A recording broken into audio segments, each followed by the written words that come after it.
वर्णिवेशरमणीयदर्शनम् मन्दहासरुचिराननाम्भुजम् पूजितं सुरनरोत्तमेरमुदा धर्मनन्दनमहं विचिन्तये। वामे यस्य स्थिता राधा श्रीश्च यस्यास्ति वक्षसि वृन्दावनविहारन्तम् श्रीकृष्णं हृदि चिन्तये। ॐ अवतारिणे श्री स्वामिनारायणाय नमो नमः। श्री हरिकृष्णाय घनश्यामाय नमो नमः।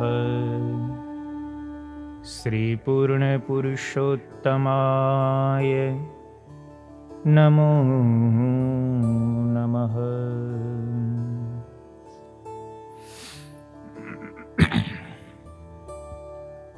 सर्वावतारी पूर्ण पुरुषोत्तम भगवान श्री स्वामीनारायण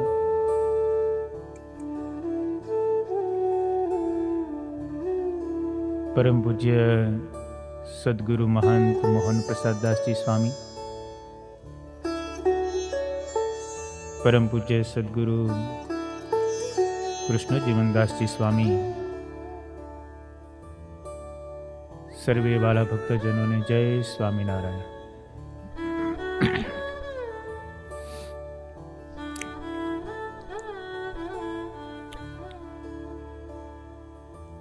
गई काले शिक्षापत्री भाष्य में 5मो श्लोक આપણે સમજ્યા। ત્રીજા, ચોથા અને 5મા શ્લોકની અંદર શ્રીજી મહારાજે સંબોધન કર્યું છે।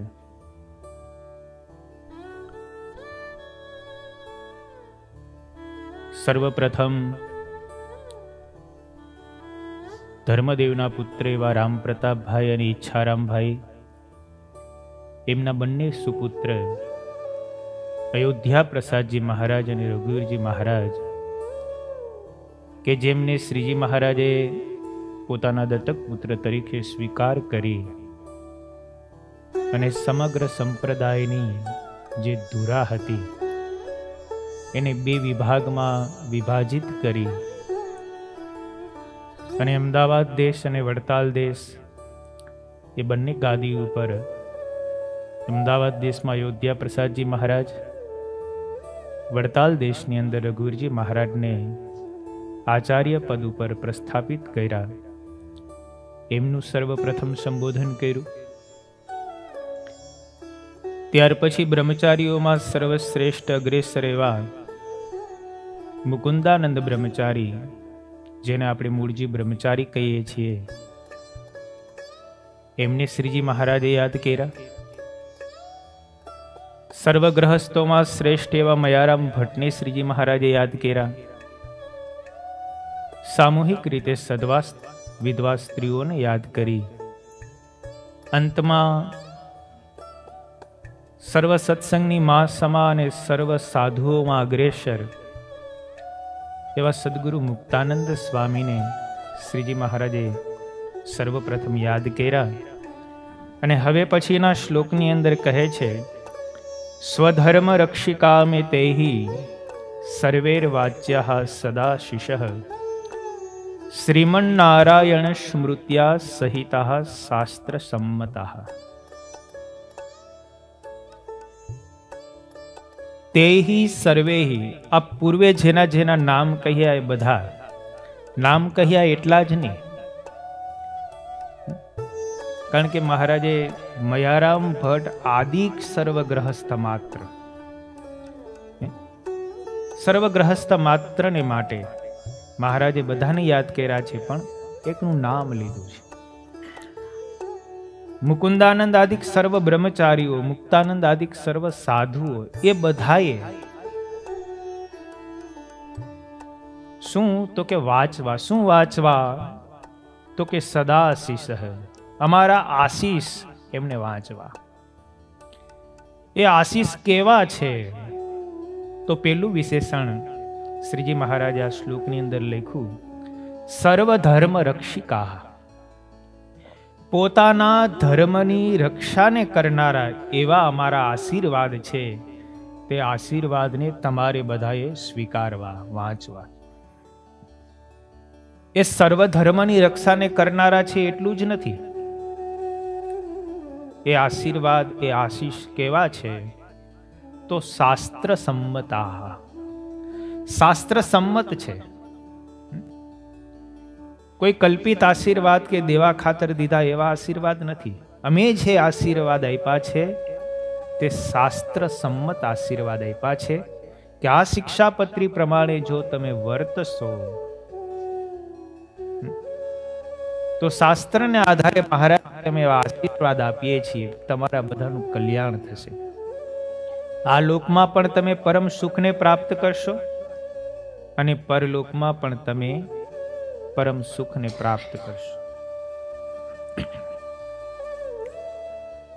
એટલે શ્રીજી મહારાજે અહીંયા આશીર્વાદ આપ્યા છે તે શાસ્ત્ર સંમત આપ્યા છે. એ પણ કેવી રીતે? શ્રીમન નારાયણ સ્મૃત્યા, શ્રીમન નારાયણની સ્મૃતિએ સહિત અમે રૂડા આશીર્વાદ આપીએ છીએ. આ શ્રીજી મહારાજે બહુ સરસ શીખડાયું. સ્વયં ભગવાન છે, ખાલી એમને આશીર્વાદ આપી દીધા હોત તો ન લાગે.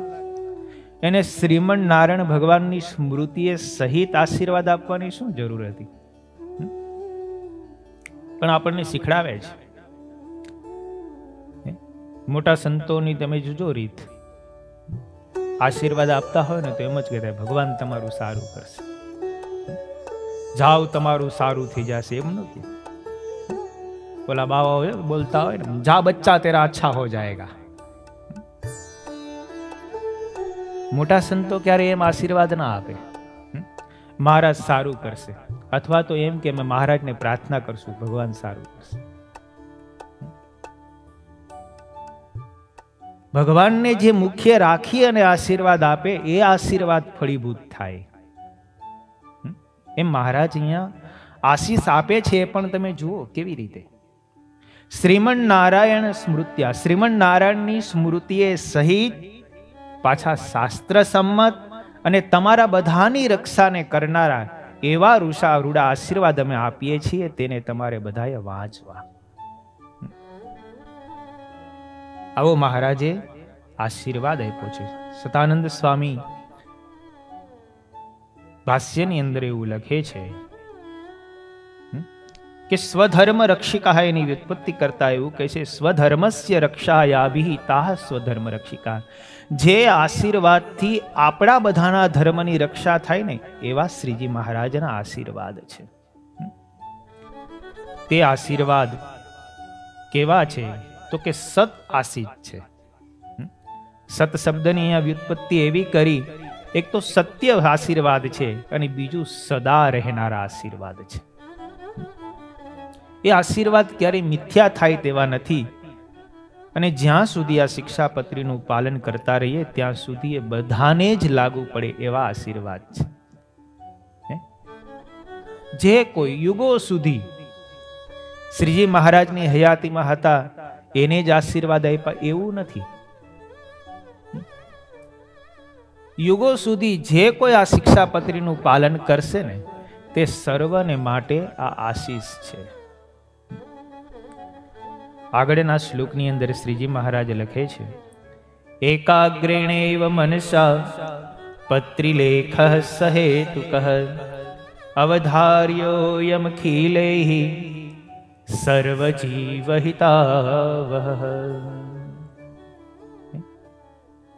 આ પત્રી લખવાનો જે હેતુ છે તે સહેતુક છે. અમે આ શિક્ષાપત્રી લખવા ખાતર લખી છે એવું નથી. કઈ કામ નહોતું, નવરા હતા માટે લખી નાખી એવું પણ નથી. આ સહેતુક કારણ સહિત અમે આ શિક્ષાપત્રીને લખી છે. એ કેવી છે તો કે સર્વ જીવ હિતાવહ. આ શિક્ષાપત્રીની અંદર સર્વ જીવોનું હિત સમાયેલું છે એવી આ શિક્ષાપત્રી છે. તેને આચાર્ય હોય, બ્રહ્મચારી હોય, ગ્રહસ્થ હોય કે સધવા વિધવા સ્ત્રીઓ હોય કે સાધુ પુરુષ હોય, એ સર્વએ એકાગ્ર મને કરીને ધારવી. એકાગ્રણેવ મનસા. કેવળ ચાલો ભાઈ ગ્રંથ છે ને મહારાજનો લખેલો છે, એકવાર વાંચીને પછી મૂકી દેવું એવું નહીં. સાવધાનતયા એકાગ્ર મને કરીને આ શિક્ષાપત્રીને ધારવાની છે. એકાગ્રેણનો અર્થ સતાનંદ સ્વામી કરે છે અવ્યગ્રેણ મનસા અવધાર્ય.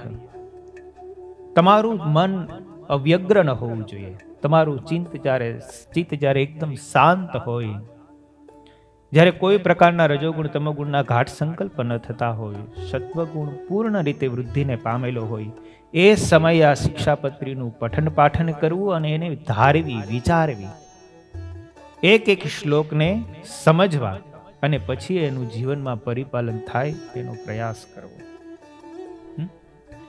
આ શિક્ષાપત્રી મહારાજે સર્વ જીવોના હિતને માટે લખી છે. મહારાજનું જીવન પણ તમે જુઓ. ભક્ત ચિંતામણીની અંદર પરચો આવે છે. મહારાજ કાનમ દેશની અંદર પીટોલા ગામ, એમાં જીજીભાઈ રહેતા હતા. એમની અવસ્થા થવા આવી હતી. આમ તો વયોવૃદ્ધ હજી નહોતા થયા, પણ મહારાજ એમને તેડવા માટે આવ્યા. મહારાજ સરસ મજાનો રથ લઈ અને રાત્રિના સમયે પધાર્યા. બાપુભાઈના ફળિયામાં મહારાજે રથ ઉતાર્યો. બાપુભાઈને દર્શન દીધા ને કહ્યું કે અમે જીજીભાઈને તેડવા માટે આવ્યા છીએ. બાપુભાઈએ મહારાજને પ્રાર્થના કરી, મહારાજ આ સત્સંગમાં એ બહુ સારા હરિભગત છે, માટે તમે એને અહીંયા રોકી રાખો તો સારું. એનાથી આખા એ સત્સંગનું પોષણ થાય છે. અમારા ગામમાં એનાથી સત્સંગ ખૂબ વૃદ્ધિને પામ્યો છે, માટે જીજીભાઈને મહારાજ તમે ધામમાં ન લઈ જાઓ ને તો સારું. આવું બાપુભાઈએ પ્રાર્થના કરી. મહારાજ કે સારું, કાંઈ વાંધો નહીં, અમે એના બળદને લઈ જાઓ. લેવા આવ્યા હતા જીજીભાઈને. મહારાજ કે ખાલી ક્યાં જવું, એના બળદને ધામમાં લઈ ગયા. મહારાજે જીજીભાઈ બાપુભાઈએ મહારાજને પૂછ્યું, મહારાજ એવા તે બળદના કયા પુણ્ય કે તમે જીજીભાઈ જેવા હરિભગતને મૂકીને બળદને લઈ જાઓ છો? મહારાજ કે અમારા સાધુ ને એક ગામથી બીજે ગામ મૂકવામાં કામમાં લાગ્યો છે. એ પુણ્ય કરીને અમે એને અક્ષરધામમાં લઈ જઈએ છીએ. એ સર્વ જીવ હિતાવ છે. બળદનું પણ કલ્યાણ કરે, પશુનું પણ કલ્યાણ કરે. જે કોઈ એમના યોગમાં આવે ને એ સર્વનું કલ્યાણ કરે.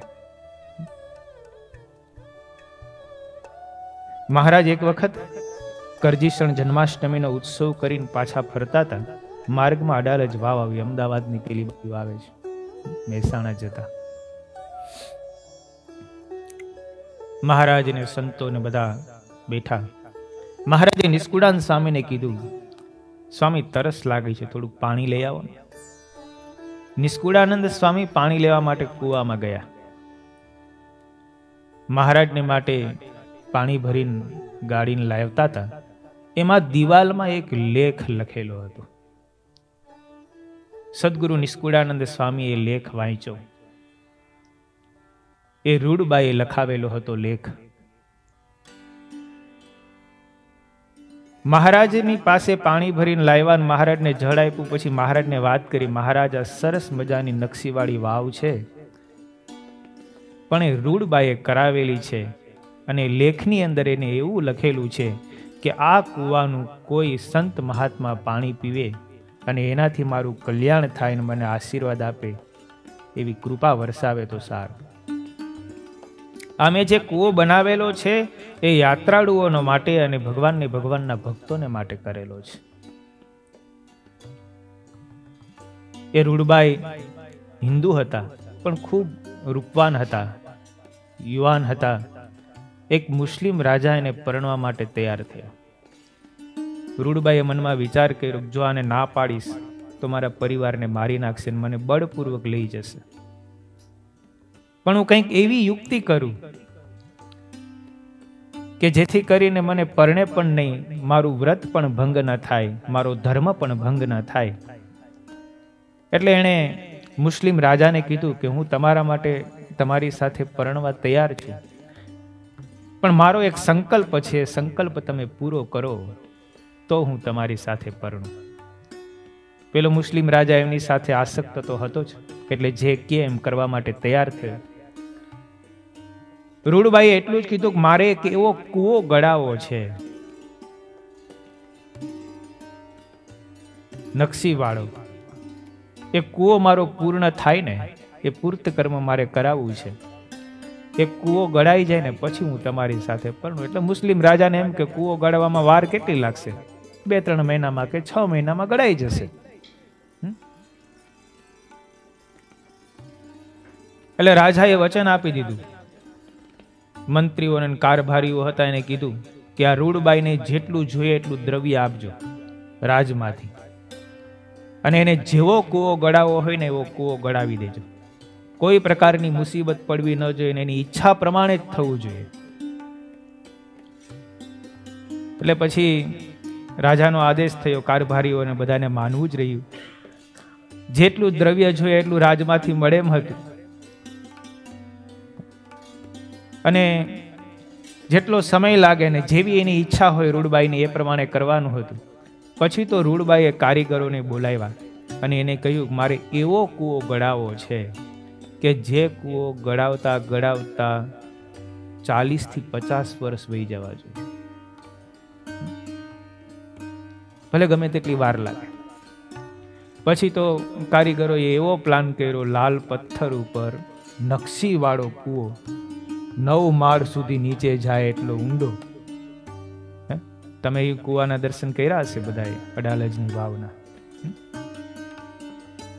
આમ પગથિયા વાળો, અને ચારે બાજુ નકશી, એટલી બધું કોતરકામ છે એની અંદર. તમને એવું કોતરકામ જોવા મળે. આજે વિદેશના લોકો ત્યાં ફોટા પાડવા માટે ખાસ આવે. અમદાવાદથી મહેસાણા જતા વચ્ચે રસ્તામાં જ આવે છે. એટલે એ કૂવો ગાળવાની શરૂઆત કરી. કૂવો ગળાઈ રહ્યો ને ત્યાં રૂડબાઈની વૃદ્ધાવસ્થા થઈ ગઈ. પણ એને એવો સંકલ્પ કર્યો કે મેં આ કૂવો ગળાયો, એમાં કોઈક મહાપુરુષ કે ભગવાનના એકાંતિક સત્પુરુષ નાય ને તો મારો જે આ પુરુષાર્થ છે ને તે સાર્થક થાય. આવો એનો શુભ સંકલ્પ હતો. એ લેખની વાત મહારાજને કરી. મહારાજ ખૂબ રાજી થયા.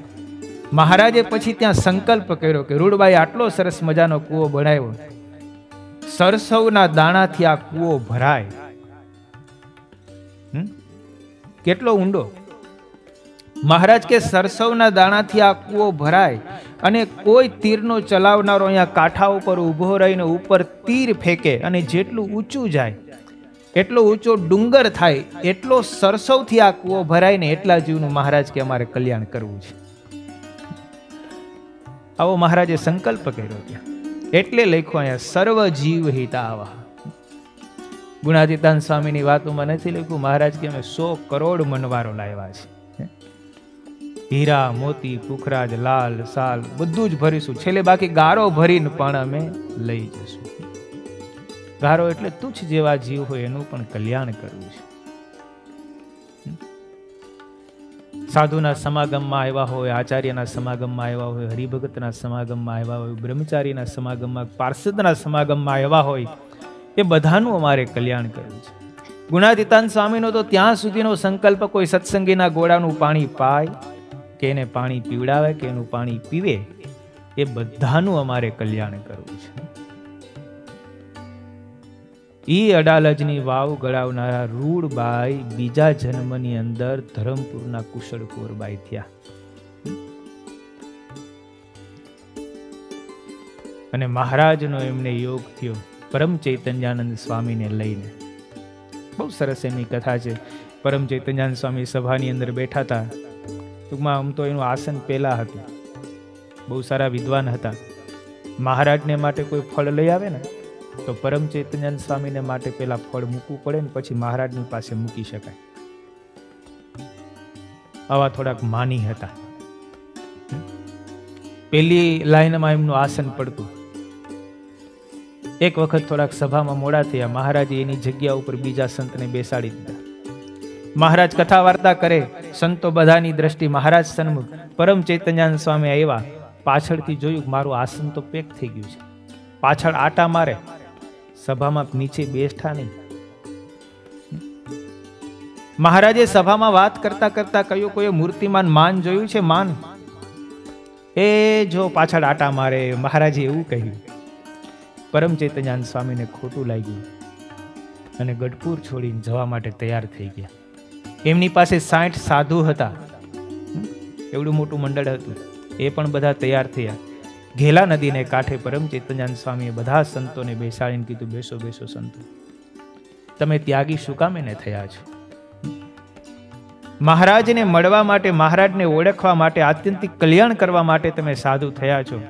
હું તો મારા માન દોષને લઈને મહારાજને મૂકીને જાઉં છું. તમે મહારાજ પાસે જાઓ તમારે કલ્યાણ જોઈતું હોય તો. મારી પાસે કલ્યાણ નથી. આટલી સભાનતા પણ હતી એમને. પરમ ચૈતન્યાનંદ સ્વામીએ બધા સંતોને મહારાજ પાસે મોકલી દીધા. બધા સંતો મહારાજ પાસે આવ્યા. મહારાજ કે કેમ પાછા? તો કે ગુરુએ કીધું કલ્યાણ જોઈતું હોય તો મહારાજ પાસે છે, મારી પાસે નથી. હું તો મારા માનને લઈને જાઉં છું, તમે પાછા વળો.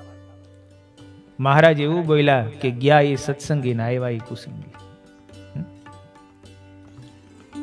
મહારાજ કે અમને યથાર્થ ઓળખે છે, ભલે જ્યાં જશે ત્યાં અમને તમારી મૂર્તિને યાદ રાખશે. પરમ ચૈતન્યાનંદ સ્વામી ફરતા ફરતા પછી ધરમપુર થાય છે. ધરમપુરની અંદર કુશળ કુંવરબાઈના રાજમહેલમાં ઉતારાઓ હતા. એમાં સાધુ પુરુષોને ભોજન આપતા, સદાવ્રત ચલાવતા. 80 વર્ષના ડોસી હતા. પુત્ર મૃત્યુ પામ્યો હતો. દીકરાનો દીકરો થોડોક નાનો હતો. રાજકાજ સંભાળી શકે એવો હતો નહીં. પુરુષના કપડા પહેરીને 80 વર્ષના ડોસી કુશળ કુંવરબાઈ રાજપાટ ચલાવતા હતા. ધરમપુરનું એ સમયમાં બહુ મોટું રાજ્ય હતું. દરરોજ સવારે રાજનું કામ કરવા જાય એની પહેલા બગીચાની અંદર ધર્મશાળા બનાવેલી, એમાં સાધુ પુરુષોને, સંન્યાસીઓને ઉતારા આપે, સદાવ્રત આપે. દરરોજ એમના દર્શન કરવા માટે પુરુષના કપડા પહેરીને કુશળ કુંવરબાઈ જાય. એમાં પરમ ચૈતન્યાનંદ સ્વામી ધર્મશાળામાં ઉતરેલા અને એ ધર્મશાળાની અંદર બધાને સવારમાં સીધા સામગ્રી આપવા માટે આવે. પરમ ચૈતન્યાનંદ સ્વામી બધા સંતોની હરોળમાં બેઠા હતા. દૂરથી એણે જોયું કે આ પુરુષના કપડાની અંદર સ્ત્રી છે, રાજરાણી છે.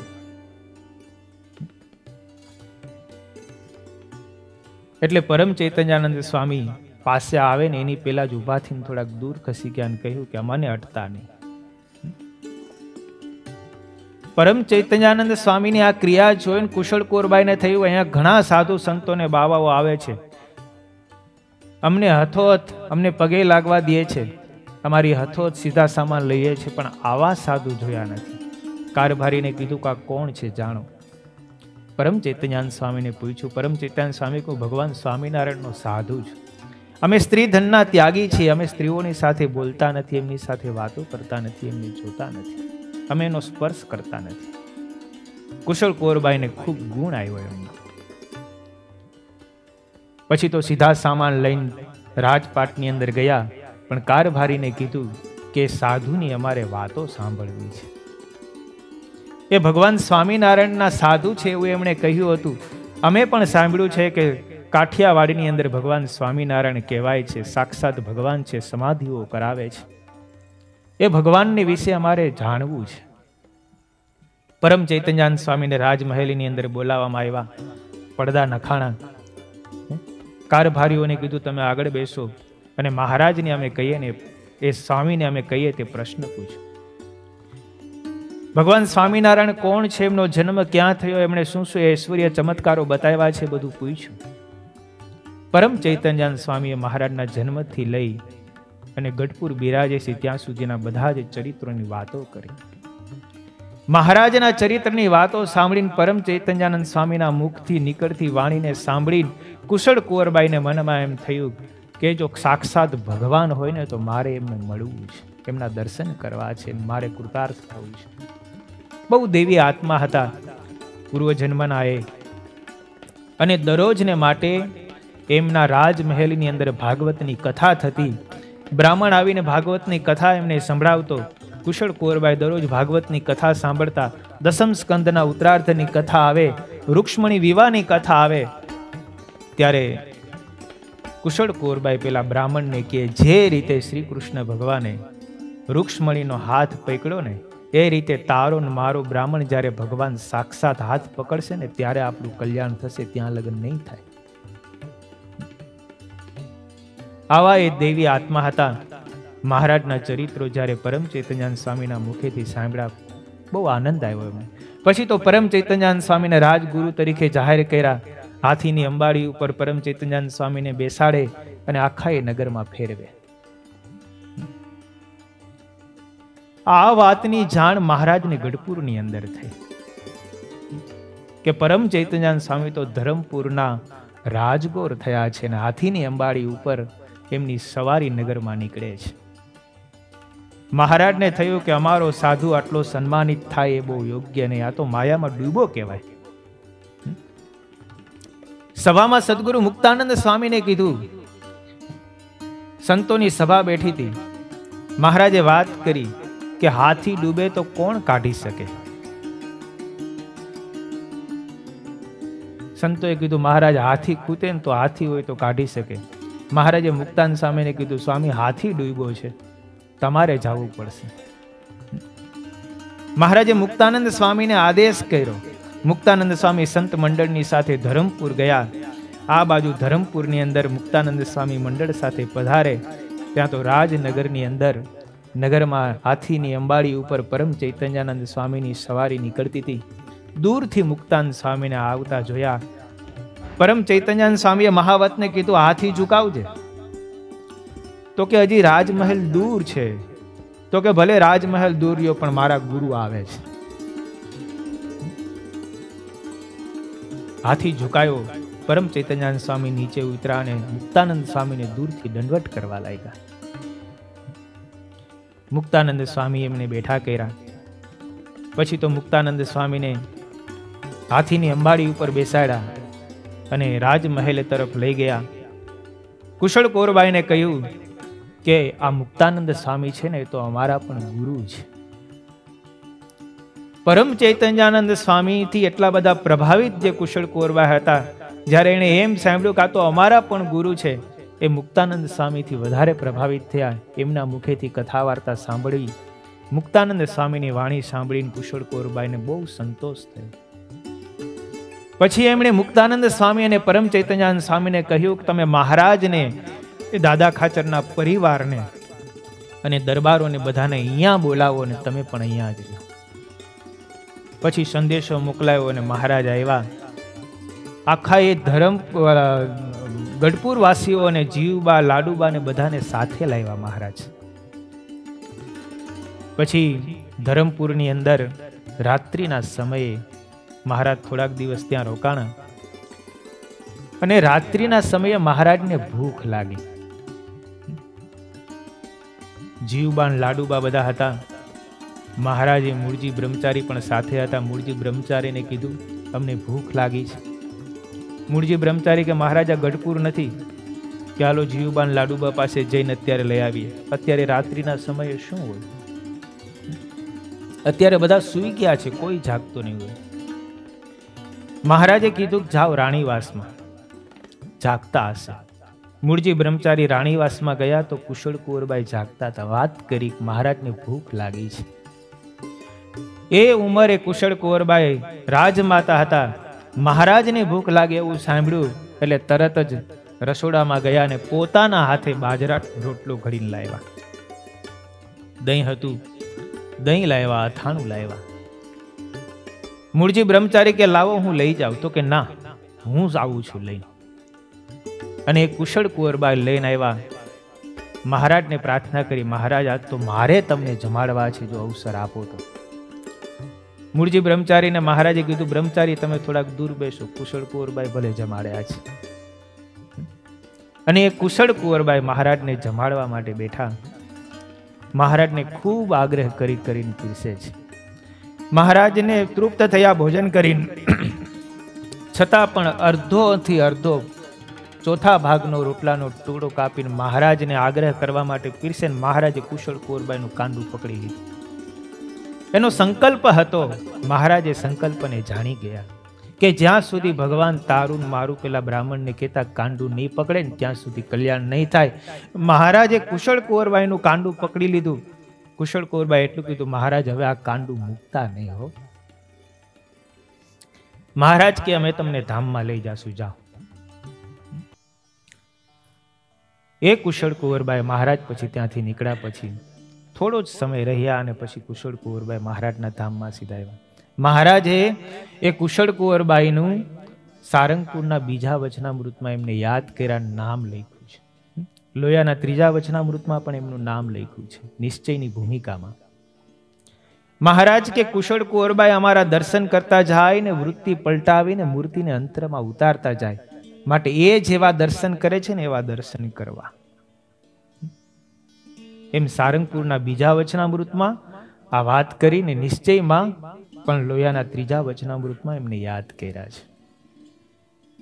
એટલે સર્વ જીવોનું હિત કરવા માટેનો સંકલ્પ શ્રીજી મહારાજે એ રૂડબાઈ જે પૂર્વજન્મમાં હતા એ અડાલજની વાવ એમને ગળાવી ત્યાં મહારાજે એવો સંકલ્પ કર્યો. એટલે આ શિક્ષાપત્રી છે તે સર્વ જીવોનું હિત કરનારી છે. પછી આગળના શ્લોકની અંદર લખે છે, યે પાલયંતિ મનુજાહ સચ્છાસ્ત્ર પ્રતિપાદિતાન સદાચારાન સદા તેત્ર પરત્ર ચ મહાસુખાહ. યે પાલયંતિ મનુજાહ, આ શિક્ષાપત્રીને જે પાડે ને આના બે અર્થ થાય. યે પાલયંતિ મનુજા, આ શિક્ષાપત્રીને જે પાડે એને માણસ કહેવાય. અને મનુષ્ય હોય તેમણે આ શિક્ષાપત્રીનું પાલન કરવું. આ શિક્ષાપત્રીની અંદર શું છે તો કે સદાચાર છે. સત્પુરુષોનું આચરણ જે હોય એ આચરણના ધર્મો આમાં બતાવેલા છે. અને સચ્છાસ્ત્ર પ્રતિપાદિતાન, સદાચાર તો છે પણ કેવું છે? સત્શાસ્ત્ર પ્રતિપાદિતાન, સત્શાસ્ત્રને વિશે જે પ્રતિપાદન કરેલો છે એવો સદાચાર, એવો સત્પુરુષનો આચાર જે આ શિક્ષાપત્રીમાં વર્ણવ્યો છે, તેમણે મનુષ્ય હોય તેમણે એમનું પાલન કરવું. અને એ પાલન કરવાથી શું થાય તો કે અત્ર પરત્ર ચ મહાસુખા, આ લોક અને પરલોકને વિશે તે મહાસુખને પામે છે. અહીંયા બે વિશેષણ શ્રીજી મહારાજે વાપર્યા છે. એક તો સત્શાસ્ત્ર પ્રતિપાદિતાન, આ શિક્ષાપત્રીમાં જે નિયમો લખેલા છે ને એ સતશાસ્ત્રની અંદર પ્રતિપાદન કરેલા છે એવા નિયમો લખ્યા છે. અને બીજું સદાચાર, સત્પુરુષે જેવું આચરણ કરેલું છે ને એને અનુસારે આવા ધર્મો બતાવેલા છે. સતાનંદ સ્વામી ભાષ્યની અંદર લખે છે કે સત્શાસ્ત્ર પ્રતિપાદિતાન કોને કહેવાય તો કે સદભી ઈશ્વર સત્યત્વ પ્રતિપાદિકેહિ શાસ્ત્રહિ ઇતિ પ્રતિપાદિતાન. સતશાસ્ત્ર કોને કહેવાય? શાસ્ત્ર તો ઘણા હોય, શાસ્ત્રની અંદર જે નિયમો લખેલા હોય એ જ નિયમો આમાં છે એવું નથી. પણ સત્શાસ્ત્ર પ્રતિપાદિતાન, સત્શાસ્ત્ર કોને કહેવાય? કે જેની અંદર પરમાત્માના સાકાર સ્વરૂપનું પ્રતિપાદન થયેલું હોય ને એને સત્શાસ્ત્ર કહેવાય. પણ જે શાસ્ત્રની અંદર ભગવાનના નિરાકારપણે પ્રતિપાદન થયેલું હોય એને સતશાસ્ત્ર ન કહેવાય. શાસ્ત્ર કહેવાય પણ એ સતશાસ્ત્ર નથી. એટલે અહીંયા વિશેષણ વાપર્યું કે જે શાસ્ત્રની અંદર ભગવાનના સાકાર સ્વરૂપનું પ્રતિપાદન થયેલું હોય એવા શાસ્ત્રનું પ્રતિપાદન આ ગ્રંથની અંદર છે. અને બીજો સદાચાર. સંત શોભન શાસ્ત્રલોક અવિરુદ્ધ આચાર ધર્મ તાન સદાચાર.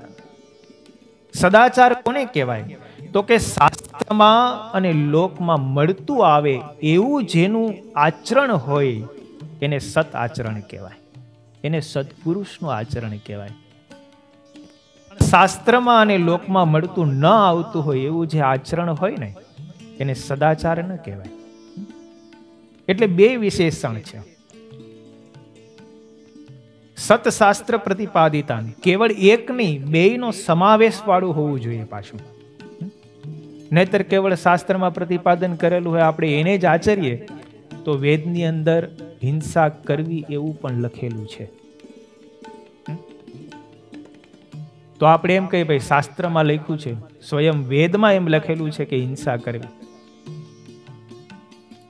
પણ સત્પુરુષ એની ના પાડતા હોય તો એટલે કેવળ શાસ્ત્રનું પણ ન માનવું. શાસ્ત્રમાં ભલે લખેલું હોય પણ સત્પુરુષના આચરણમાં એ ન હોય તો ન કરવું. અને કદાચ સત્પુરુષ ના આચરણમાં હોય પણ સતશાસ્ત્રમાં એનો નિષેધ હોય તો. યુધિષ્ઠિર મહારાજ ધર્મવાળા હતા, ધર્મનો અવતાર કહેવાતા હતા, પણ એ જ યુધિષ્ઠિર મહારાજ જુગાર રહીમાં તો શું આપણે રમવું? શાસ્ત્રમાં નિષેધ છે, શાસ્ત્રમાં લખેલ છે કે જુગટું ન રમવું, જુગાર ન રમવું. પણ યુધિષ્ઠિર ધર્મનો અવતાર છે, સત્પુરુષ તરીકે એમની ખ્યાતિ છે ને એ જ જુગાર રહીમાં તો શું સત્પુરુષની પ્રમાણે આપણે આચરણ કરવું? નહીં. સત્પુરુષના આચારમાં હોય અને સત્શાસ્ત્રમાં પ્રતિપાદન કરેલું હોય, આ બંને વિશેષણો એટલે શ્રીજી મહારાજે વાપર્યા. એવો જે આચરણ, એવું જે નિયમ, એનું જે પાલન કરે તેવો જે મનુષ્ય તે આલોક અને પરલોકને વિશે સુખી થાય છે, મહાસુખને પામે છે. કેવળ સુખી નહીં, મહાસુખને પામે છે એવું વિશેષણ આમાં વાપર્યું. એટલે બંને જોવું. પણ બિહારીલાલજી મહારાજે હરિલામૃતની અંદર એક અમુક નિયમો એવા બાંધ્યા છે, અમુક એવી કડીઓ લખ્યું છે, શાસ્ત્રાચાર થકી કુડાચાર છે તે શ્રેષ્ઠ હોય. અમુક નિયમો, અમુક બંધારણો સમય સંજોગો પરિસ્થિતિને અનુસારે બદલતા હોય. શાસ્ત્રની અંદર અમુક નિયમો લખેલા હોય પણ કુળ પરંપરાગત એ ન આવતા હોય તો એનો નિષેધ કરેલો છે. શાસ્ત્રમાં હોય છતાં પણ કુળ પરંપરાનો ધર્મ આવતો હોય તો એ કુળ પરંપરાનો ધર્મ છે તે પાળવો.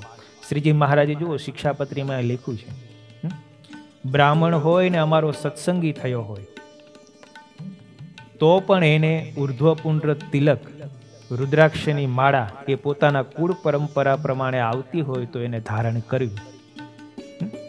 પછી એ સત્સંગી થાય ને એ પછી કંઠી પર રુદ્રાક્ષ મૂકી દે, શિવજીની ઉપાસના મૂકી દે, ઉર્ધ્વપુંડ્ર તિલક કરવાનું ને બધું મૂકી દે તો મહારાજે એમની ના પાડી છે.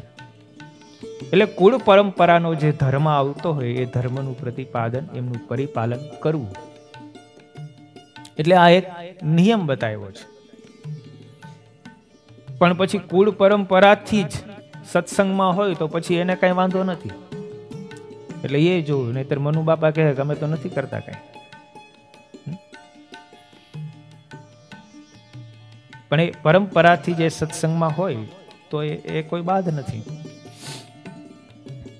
એટલે અહીંયા મહારાજે મહાભારતની અંદર એક બહુ સરસ લખ્યું.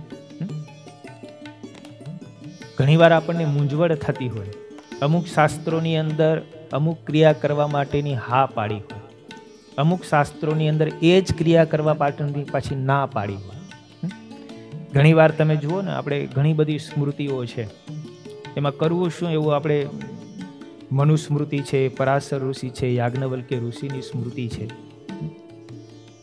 અનેક શ્રુતિઓ છે. પણ બધી શ્રુતિઓમાં એ શ્રુતિના બનાવનારા, સ્મૃતિના બનાવનારા જે પરાશર મુનિ હોય તો પરાશર મુનિએ અમુક નિયમો જે તે સમયે બનાવ્યા હોય, એ નિયમો અલગ હોય. માની લો કે એક ખાલી રજસ્વલાના ધર્મનું તમે જુઓ ને તો યાજ્ઞવલ્ક્ય ઋષિની સ્મૃતિની અંદર 5 દિવસનું પાળવાનું કહ્યું હોય, મનુસ્મૃતિની અંદર 7 દિવસનું પાળવાનું કહ્યું હોય. પછી પરાશર ઋષિની સ્મૃતિ હોય તો એમાં 4 દિવસનું પાળવાનું કહ્યું. તો આપણે પાળવું કયું? 5 દિવસ પાળવા, 6 દિવસ પાળવા, 4 દિવસ પાળવા. ગુણાતીત પરંપરાની અંદર તમે જુઓ તો શિક્ષાપત્રીની ભાષ્યની અનુસારે તમે જુઓ તો 3 દિવસનું પાળવાનું કહ્યું છે. તો આપણે સ્મૃતિનું પાળવું, શિક્ષાપત્રી ભાષ્યનું પાળવું કે ઓનું પાળવું, શું કરવું? આપણે ઘણીવાર મૂંઝવણમાં થઈ જઈએ. શાસ્ત્રો તો બધા માન્ય જ છે. એટલે મહાભારતની અંદર એક બહુ સરસ શ્લોક લખ્યો, તર્કો અપ્રતિષ્ઠિત શ્રુતયો વિભિન્નાઃ નૈકો મુનિર્યસ્ય મતમ પ્રમાણમ ધર્મસ્ય તત્વમ નિહિતમ ગુહાયા મહાજનો યેન ગતઃ સપંથા. તર્ક અનેક છે. હવે તર્કની કોઈ દિવસ પ્રતિષ્ઠા ન હોય. તર્ક કેવો હોય ખબર છે? એક જણો છે ને ફ્રૂટની રેકડી હતી, એમાં ફ્રૂટ લેવા માટે ગયો. હવે ફ્રૂટની રેકડીની અંદર તો સફરજન હોય, દાડમ હોય, કેળા હોય, દ્રાક્ષ હોય, ચીકુ હોય, ઘણા બધા હોય ને. એટલે માણસે જઈને કીધું કે મને 1 કિલો સફરજન જોઈએ છે. શું ભાવ છે? તો કે 1 કિલો સફરજનના 50 રૂપિયા છે. એટલે ઓલો વેચનારો હતો એ ત્રાજવામાં સફરજન જોખવા માટેની તૈયારી કરે. ત્રાજવામાં મૂક્યા, હજી કિલો એક જોખે ન જોખે ત્યાં ઓલો ભાઈ કે એક કામ કરો, મને સફરજનના બદલાની અંદર 1 કિલો દાડમ આપો. એટલે એને સફરજન પડતા મૂકીને 1 કિલો દાડમ લીધા. દાડમ હજી જોખવાની શરૂઆત કરે ન કરે તાકે મને એક કામ કરો ને 1 કિલો ચીકુ આપો, આ દાડમ રેવા દે. એટલે દાડમના બદલામાં કે મને ચીકુ આપો, એટલે ચીકુ લીધા. એને ચીકુ જોખવાની તૈયારી કરે ન કરે ને તાકે એક કામ કરો, મને 1 કિલો દ્રાક્ષ આપી દે. એને 1 કિલો દ્રાક્ષ લઈને હાલતો થયો. બોલો ભાઈ કે મને દ્રાક્ષના પૈસા તો આપો. તો કે મેં દ્રાક્ષ તો ચીકુના બદલામાં લીધી છે, હું શેના પૈસા આપું ભાઈ? મેં દ્રાક્ષ તો ચીકુના બદલામાં લીધી છે. તો કે ચીકુના પૈસા આપો. તો કે ચીકુ તો મેં દાડમના બદલામાં લીધી છે. તો કે દાડમ ના આપો. તો કે દાડમ તો મેં સફરજનના બદલામાં લીધું છે. તો કે સફરજન ના આપો. તો કે સફરજન તો મેં લીધું જ નથી, મેં તો દ્રાક્ષ લીધી છે, મેં ક્યાં સફરજન લીધા છે? આ તર્ક કહેવાય. તર્કની કોઈ દિવસ પ્રતિષ્ઠા ન હોય. એટલે કે છે તર્કો અપ્રતિષ્ઠિત. શ્રુતયો વિભિન્નાઃ, શ્રુતિઓ અનેક છે ને એ પણ પાછી અલગ અલગ છે. કઈ શ્રુતિને માનવી, કઈ શ્રુતિને ન માનવી, કરવું શું? કે છે નૈકો મુનિર્યસ્ય મતમ પ્રમાણમ. અનેક ઋષિ મુનિઓ થયા, અનેક સંપ્રદાયો થયા, અનેક સિદ્ધાંતો થયા, અનેક આચાર્યો થયા, બધાના મત અલગ અલગ. શંકરાચાર્યજીનો મત નિરાકારનો, અદ્વૈત મત એનો અદ્વૈત મતનો સ્વીકાર કરવો. રામાનુજાચાર્યનો વિશિષ્ટાદ્વૈત મત, વિશિષ્ટાદ્વૈત મતને સ્વીકારવો. ભાસ્કરાચાર્યનો દ્વૈતાદ્વૈત મત, તો ભાસ્કરાચાર્યના મતને સ્વીકારવો. વલ્ભાચાર્યનો શુદ્ધાદ્વૈત મત, તો વલ્ભાચાર્યના મતને સ્વીકારવો. બધાના મત અલગ અલગ, કયા મતનો આપણે સ્વીકાર કરવો? એટલે કે છે ધર્મસ્ય તત્વમ નિહિતમ ગોયામ. પાછું ધર્મનું તત્વ એટલું બધું ગહન છે કે જાણી શકાય તેમ નથી. તો શું મહાજનો યેન ગતઃ સપંથા, મહાપુરુષ જે માર્ગે ચાલ્યા હોય ને એ માર્ગે તમે ચાલો એટલે ધર્મ આવી ગયો. એમ મહાભારતની અંદર લખ્યું. પણ એ મહાપુરુષ કોને કેવા? એના માટેનો શ્લોક લખે છે આપદ્યપી સ્વધર્મમ યો ન જહાત્યાસ્તિકો વિદ્વન દૃઢ ભક્તો હરે પ્રોક્ત શ્રેષ્ઠ પુરુષો મહાનીતિ. વિષ્ણુ ધર્મોત્તરની અંદર સત્પુરુષોનું લક્ષણ બતાવ્યું. મહાપુરુષ કોને કહેવાય? તો કે જે આસ્તિક હોય, ભગવાનમાં માનતો હોય, આસ્તિક હોય. બીજો, વેદ શાસ્ત્રના અર્થને સારી રીતે જાણનારો હોય, આપત્તિની અંદર પણ સ્વધર્મનો ક્યારે ત્યાગ કરનારો ન હોય, અને શ્રી હરિનો દ્રઢ ભક્ત હોય ને, એને મહાપુરુષ કહેવાય. એ મહાપુરુષ જે માર્ગે ચાલે ને, એ માર્ગે ચાલવું એનું નામ ધર્મ છે. એટલે અહીંયા બહુ સરસ શિક્ષાપત્રીની અંદર જે વિશેષણો વાપર્યા ને, સદાચારાન સત્શાસ્ત્ર પ્રતિપાદિતાન, એવા જે ધર્મો હોય એનું જે મનુષ્ય પાલન કરે છે ને, તે આલોકમાં અને પરલોકમાં મહાસુખને પ્રાપ્ત કરે છે. એટલે સત્પુરુષ જે માર્ગે ચાલ્યા હોય તે માર્ગે ચાલવું. પણ સત્પુરુષ એને કહેવાય જે આસ્તિક હોય, વેદના અર્થોને યથાર્થ રીતે જાણનારા હોય, ગમે તેવી આપત્તિ પડે તો પણ પોતાના ધર્મમાંથી ક્યારેય વિચલિત થનારા ન હોય, અને શ્રીહરિના દ્રઢ ભક્ત હોય, એને મહાપુરુષ કહેવાય. એવા પુરુષના માર્ગે માર્ગે ચાલો એટલે તમારો ધર્મ પણ એમાં આવી જાય.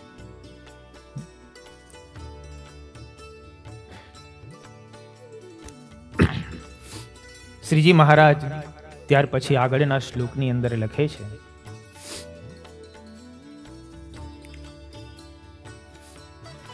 તાનુલ્લંઘ્યાત્ર વર્તન્તે યે તુ સ્વૈરમ કુબુદ્ધયઃ તૈહા મુત્ર ચ મહલ લભન્તે કષ્ટમેવહિ.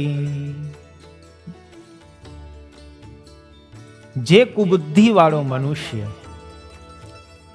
તાન ઉલ્લંઘ્ય વર્તન્તે સ્વૈરમ, સ્વૈરમ એટલે પોતાની બુદ્ધિ પ્રમાણે, પોતાની ઈચ્છા પ્રમાણે, અગર તો સ્વચ્છંદ રીતે જે કુબુદ્ધિ વાળો આ શિક્ષાપત્રીના નિયમોને ઉલ્લંઘીને વર્તે છે, તે ઇહ અત્ર ચ મહલ લભન્તે કષ્ટમેવ, તે આ લોકમાં અને પરલોકમાં મોટા કષ્ટને પ્રાપ્ત કરે છે. પહેલા શ્લોકમાં એમ લખ્યું કે સત્શાસ્ત્રને વિશે પ્રતિપાદન કરેલા અને સદાચારમય આ ધર્મોનું જે મનુષ્ય પાલન કરે છે, તે આ લોકમાં અને પરલોકમાં મહાસુખને પામે છે. પણ જે સ્વેચ્છાથી પોતાની ઈચ્છા પ્રમાણે કુબુદ્ધિવાળો એવો મનુષ્ય આ નિયમોને, આ સદાચાર રૂપી ધર્મને ઉલ્લંઘન કરીને જે વર્તે છે, તે આ લોકમાં અને પરલોકમાં મોટા કષ્ટને પ્રાપ્ત કરે છે. સદાચારમય જીવન છે ને, ઘણું એવું હોય, મોટા પુરુષે જે નિયમો બતાવ્યા હોય, ક્યારેક સત્પુરુષની આજ્ઞામાં પણ વિવેક હોય. બાબરિયાવાડ દેશની અંદર મુક્તાનંદ સ્વામી આદિ 50 સંતો વિચરણ કરવા માટે નીકળ્યા. ભલે મહારાજની આજ્ઞા હોય, પણ આજ્ઞામાં પણ સત્પુરુષ હોય ને, એ વિવેક બતાવી શકે. ભાયાત્માનંદ સ્વામી પણ એમની સાથે હતા.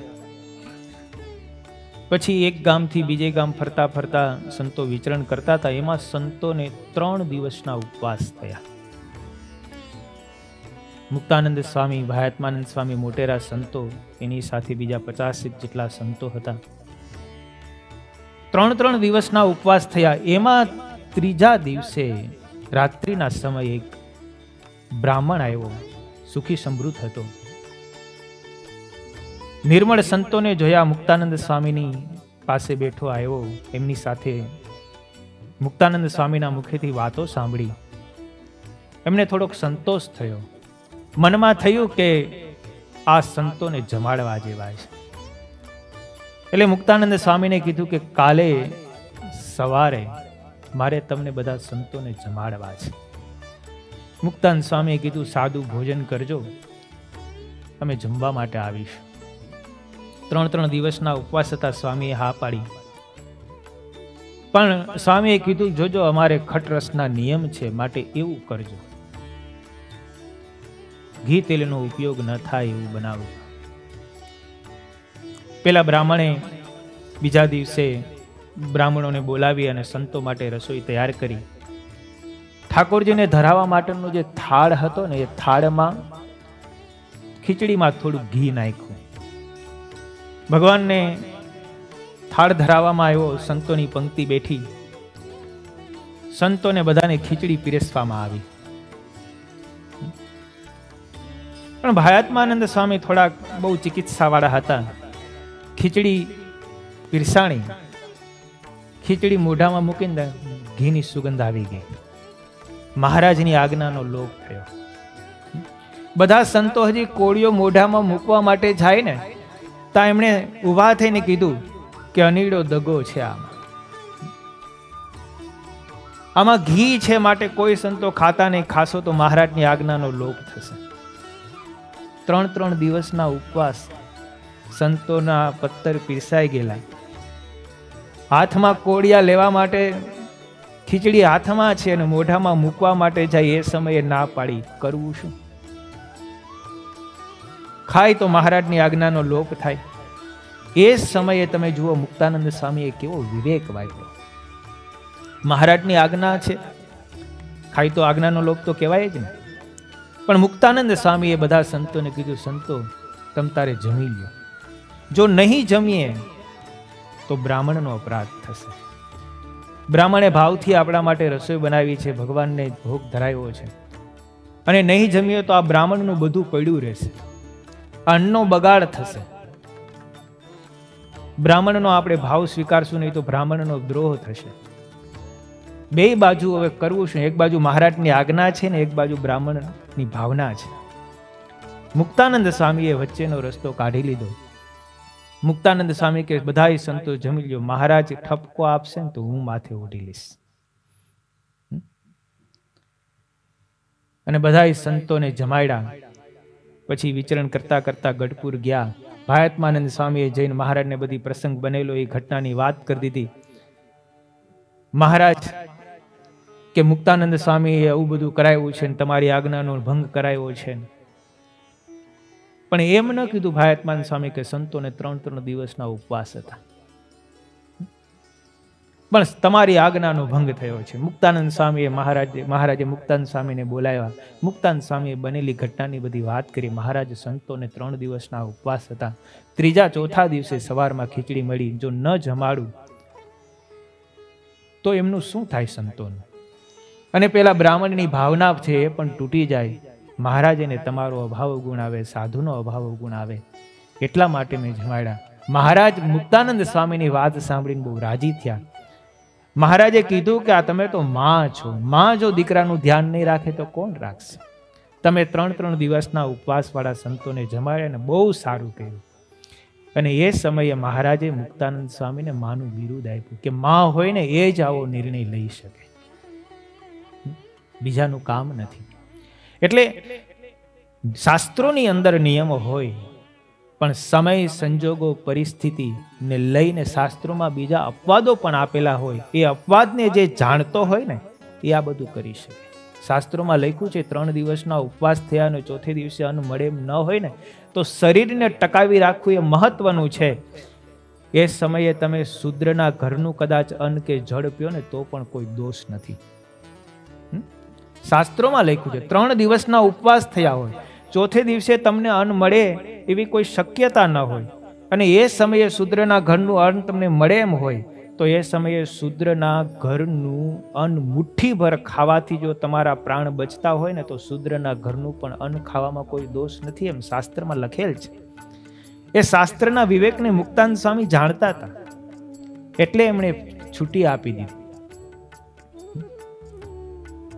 એટલે શાસ્ત્રમાં હોય, સત્પુરુષના આચારમાં હોય, એવા જે ધર્મો એને જો પાળે એવા મનુષ્ય આલોક અને પરલોકમાં સુખી થાય છે. પણ જો એ આજ્ઞાનું ઉલ્લંઘન કરે ને પોતાની બુદ્ધિ પ્રમાણે વર્તે તો એ મહાકષ્ટને પામે છે. શ્રીજી મહારાજ 10મા શ્લોકની અંદર જે વાત લખે છે એ વાત આપણે હવે કાલે લેશું. અત્યારે કથાનો સમય પૂરો થયો. સ્વામી નારાયણ નારાયણ નારાયણ, સ્વામી નારાયણ નારાયણ નારાયણ, સ્વામી નારાયણ સ્વામી નારાયણ, स्वामी नारायण स्वामी नारायण स्वामी नारायण नारायण नारायण स्वामी नारायण नारायण नारायण। सहजानंद स्वामी महाराज जय।